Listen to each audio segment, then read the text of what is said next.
Chapter 2. You make it feel like Christmas.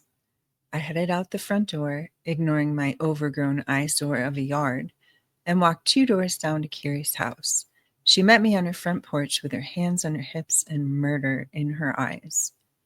I had a tendency to trip going upstairs, so I watched as my foot landed on the bottom step, but the sound of her even measured tone caused me to pause and look up. You know how the boys have been watching The Office? Eek! It was her "it's about to go down" tone, and while I was grateful it wasn't directed at me, I knew the twins were in for it. Oh God, oh no. What did they hide in Jello? Or did they send you faxes from the future? I discovered long ago that her anger was best diffused with humor, but I had also discovered, around the same time unfortunately, that I had to be subtle and ease my way into certain situations. It was clearly one of those. Well, you're close. Just come in, but brace yourself. She held the storm door open for me as I continued up the stairs and walked into the foyer. I stopped to pet her short haired mixed breed dog, Charlie. He was always excited to see me, but today he was in rare form, spinning in circles every time I reached to scratch his ears. He's out of his gourd today, but he's the least of my problems. Follow me.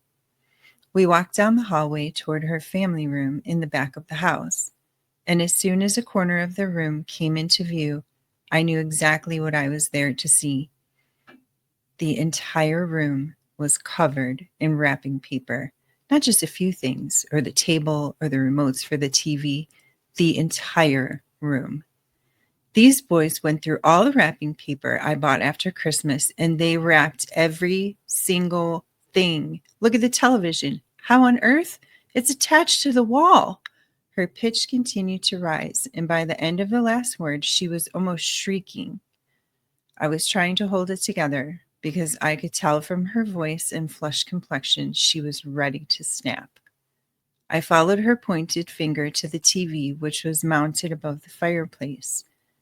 It was covered in what I could only imagine was the result of two 17-year-old boys with too much time, wrapping paper, and tape at their disposal. I didn't know how much wrapping paper she'd bought at the end of the last Christmas season, but from the looks of her family room, no two rolls were the same pattern. The television was covered in bright red paper with 4-inch Santas. The table below it, white with red and green diagonal stripes. The walls were a hodgepodge of festive designs, floor-to-ceiling stripes of green with white trees, white with red sleighs, and gold with pink ornaments, neatly held together with what had to be 3 miles of Scotch tape. A giggle bubbled up, but I was able to stifle it quickly. Not quick enough. Oh, you think that's funny? You haven't even seen half of it.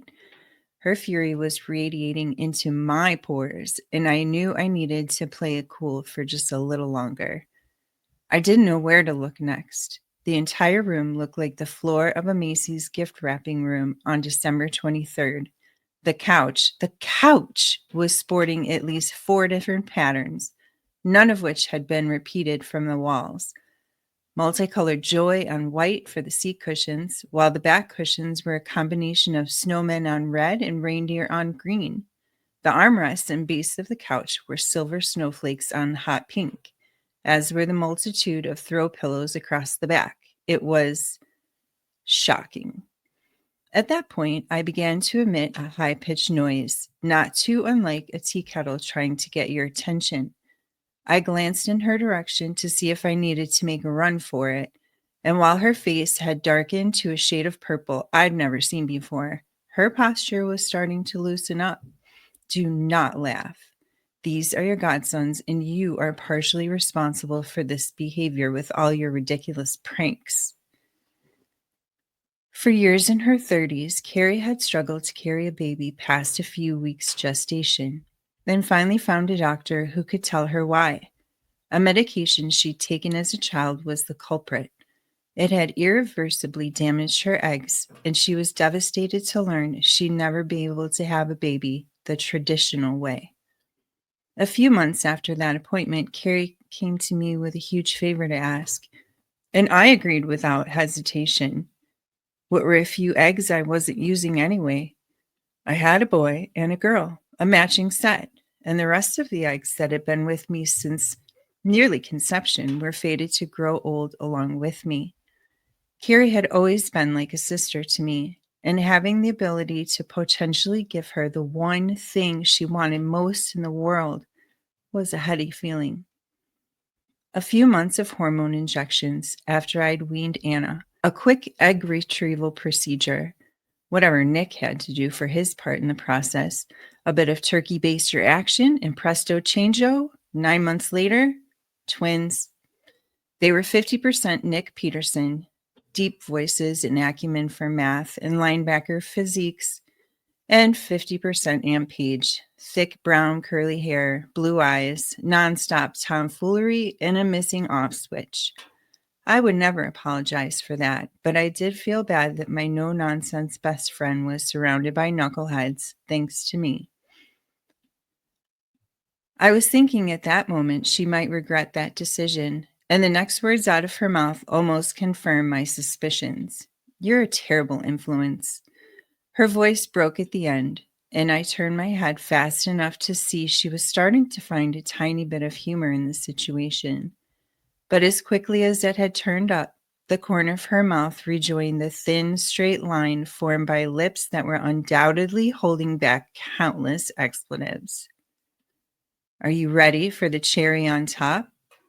I wasn't sure if I was. A full belly laugh was looming heavy in my chest, and I knew better than to let it out just yet. So I clamped my lips together tight and nodded. Mm-hmm.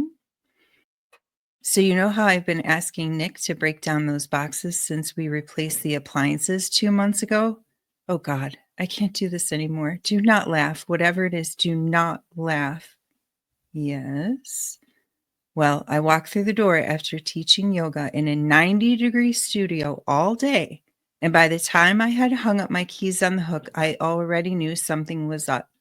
This traitorous dog was dancing in circles at the edge of the family room, and there was no sign of the boys, who are usually tackling me at the front door to see if I picked up anything at the drive-thru on the way home. If I hadn't already invested so much time and money into these two, I would drop them off at a fire station. Anyway, I practically ran down the hallway, and as soon as I passed the corner at the end, I could see why Charlie was spinning in circles and chasing his tail. This. She swept one arm Vanna White style across the scene in front of us, greeted me.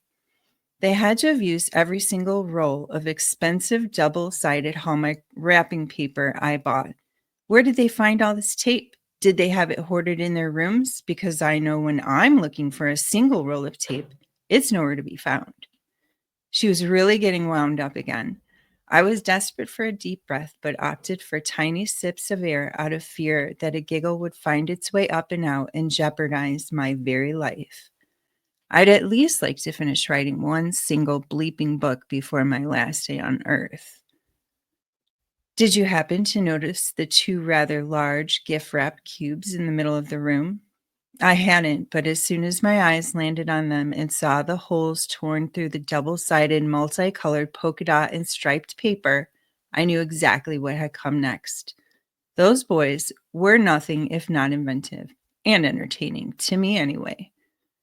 As soon as I saw the rest of the room, I gasped, obviously, which was their cue for phase 2 of their nonsense plan. Two knuckleheads came tearing through the tops of the boxes, screaming, "It's Christmas in July!" I tell you, Paige, if I didn't teach yoga 4 days a week, I'd be on the floor right now. My heart can't handle this. I'm getting too old for it. That was it. That was all it took. The mental image of two enormous, nearly 18-year-old men popping out of gift-wrap boxes in the middle of a gift-wrap family room was more than I could take. I was only human after all. I was doubled over at that point, unable to catch my breath or wrench my eyes open. After what was probably a full minute of my neglected laughter finally set free, I was able to stop long enough to open my eyes. I immediately wished I hadn't. Hands on her hips, she was looking down at me as if I were the one who had handed them each strip of paper to hang. I took a deep breath through pursed lips and let it out slowly, hoping no new giggles would escape. Please don't give me your mom look. It's terrifying. And you know I'm not good in these situations. I could barely hold it together when Jason and Anna pulled stunts like this. So are you going to help them take it all down since Aunt Paige is genetically responsible for all this tomfoolery? Where are the boys anyway?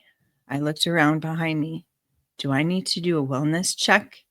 The corners of her mouth started to quake, and I knew I almost had her.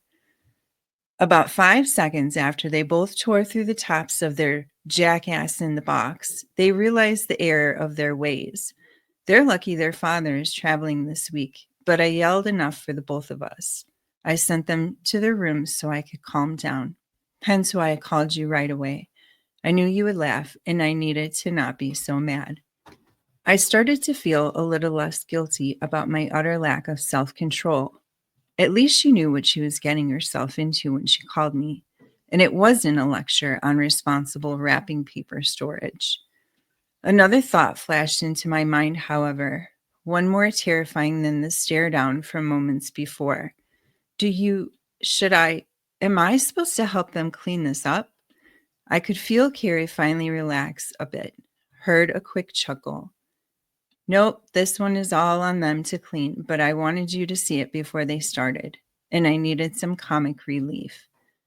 Well, I looked around the room once more, then punched her lightly on the shoulder. I hope I delivered.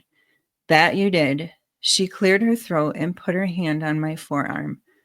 While you're here, she looked at me earnestly and squeezed my arm. Do you have time to sit outside and talk for a few minutes? I had a great idea during one of my classes today. Oh, hell no. Carrie didn't ask if I had time to talk unless I was about to get a friendly lecture.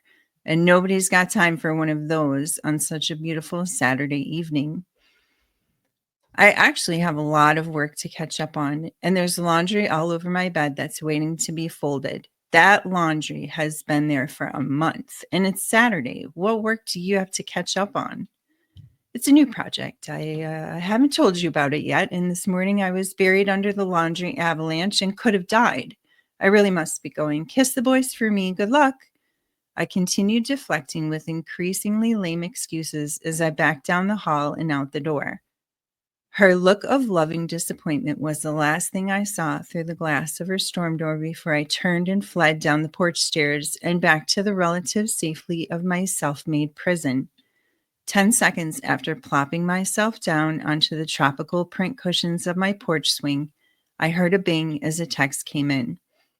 I knew who it was from before I even unlocked my screen. Carrie Bowberry. Coward. Guilty as charged. People might think you're all peaceful because you're a yogi, but it's a fool who thinks that. You're scary. I'll stay here with my fluffy dog and my unfulfilled dreams. Carrie Bowberry, which is what I wanted to talk to you about. I had some ideas, good ones. Just don't, please. Don't you have a room to unwrap? Carrie Bowberry. I know you're sick of hearing it from me, but we've been friends, practically sisters for almost half a century, and it's hard to see you stuck. You're cranky. Carrie Bowberry. And you're avoiding. I love you. I have to supervise RepFest 2023 because I'm willing to bet they won't have nearly as much enthusiasm for the cleanup as they did for the mischief that got us into this position in the first place. That's what she said. Carrie Bowberry. Exactly. Exhibit A, ladies and gentlemen. Goodbye.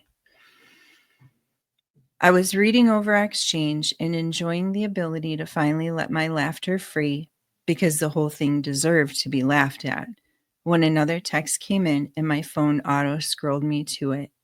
Carrie Bowberry. Think about what you won't let me say because you know it's true. You need to shake things up. You need to get out of that house as much as it kills me to say. And you need to get out of your comfort zone and start searching for the beautiful adventure that's waiting for you on the other side of everything you've ever known. It's going to be hard, I know you're scared, but I believe in you, and I'll be there to cheer you on every step of the way. I promise. I've got you. Not wanting to read whatever was being furiously typed at that very moment, I dropped my phone face down on the table next to the swing, pushed off the ground with my foot, and forward through the air I sailed. I was painfully aware that something in my life needed to drastically change, but I didn't know what or how. I wish sometimes there was a blinking arrow pointing us through life. At that moment, the only blinking arrow was coming from my stomach. As I rose from the swing, I took one last lingering look at the buzz of activity on the sidewalk in front of my house, picked up my phone, and went inside to order my dinner. The next morning, I was awakened by the sound of the doorbell, which might be the worst way to start the day. No leisurely cup of coffee, no lazing around in bed, scrolling through my various social feeds, because who doesn't love a bit of digital eavesdropping on all the best parts of someone else's life? No avoiding the world on the other side of my bedroom door. I considered lying there for a few minutes in the hopes that whoever they were would just fluff off somewhere else. I rolled over to face the window instead of the pile of unfolded laundry that greeted me when I opened my eyes, tucked my pillow between my knees, and pulled the duvet over my head.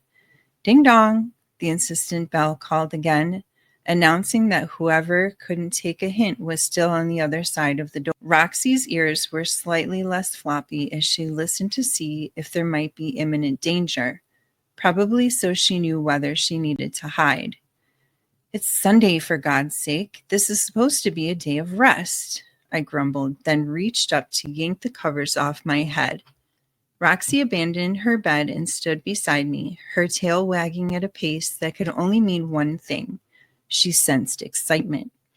I reached out to pet her head as I stood. To avoid the intrusion of a third ring of the doorbell, I thrust my feet into my slippers and made my way to the top of the stairs, my good time Charlie of a dog plastered to my side.